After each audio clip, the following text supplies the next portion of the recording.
Not many of us have very sweet memories of Lent, especially if you were denied treats growing up. Our parents would say, no treats during Lent, and it's not a good memory for some of us.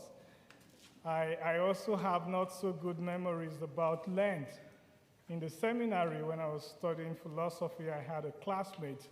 We sit on the same table when we eat, and Lawrence will fast during Lent, and if you don't get to the table on time, he's going to eat his food and eat your food. So we tried to get to the table in time because Lawrence would not spare your food because he was fasting all day. And another experience about Lent that is not very pleasant is that after studying philosophy from, say, I think we get to class 8 a.m. till maybe 1 o'clock. During Lent, after class, instead of going straight to have lunch, we are all hungry. The authorities say, go for Stations of the Cross. I didn't like that. But we had to adjust and make do with what we have.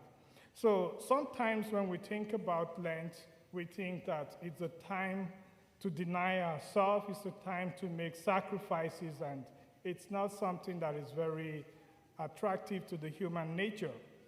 But Lent can be a joyful season too.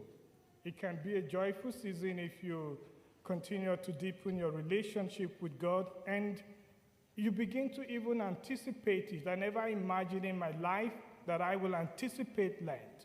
But for a couple of years now, understanding deeper the mystery of the faith, I anticipate Lent because Lent is a season of encounter.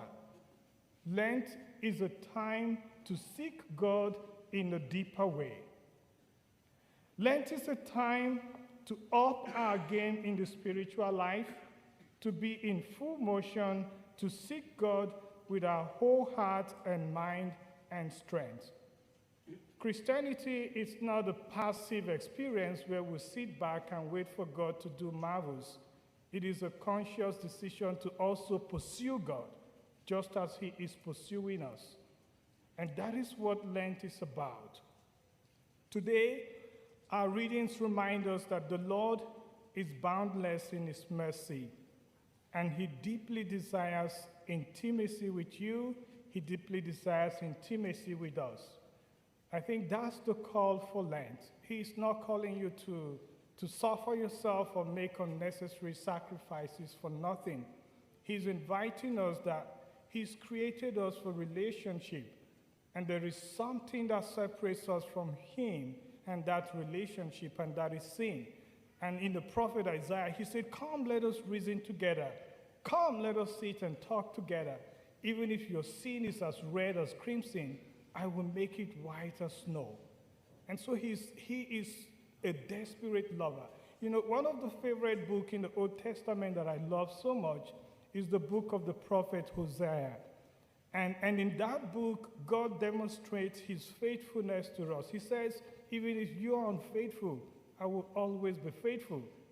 You see, Hosea the prophet was married to Gomer, and she was a prostitute. Again and again, she kept committing adultery, and God said, you must keep her, you must keep her. And that book is a sign of God's continuous fidelity to us, that no matter how unfaithful we are to Him, He keeps coming after us. He is a pursuer, and He never stops. And the season of Lent is that opportunity for us to stop and say, okay, what do you want, right? And then God can help us develop that intimacy and help us become the best version of ourselves and help us fulfill the purpose for which He gave us life. To grow in relationship with this loving God, we are invited to pray more wholeheartedly. I don't know the level of your prayer life, but Lent is a time to probably organize our prayer life or to probably pray more so that we can develop that intimacy. It is a time to fast more regularly. With Christmas and Thanksgiving and everything we have been celebrating and eating, and sometimes it affects us spiritually. And Lent is a time to cut down on everything that helps us just satisfy our appetite without satisfying the spiritual needs that we have. And we're invited during Lent to give more generously. You see, when we close our hearts to the poor, we close the door to God himself.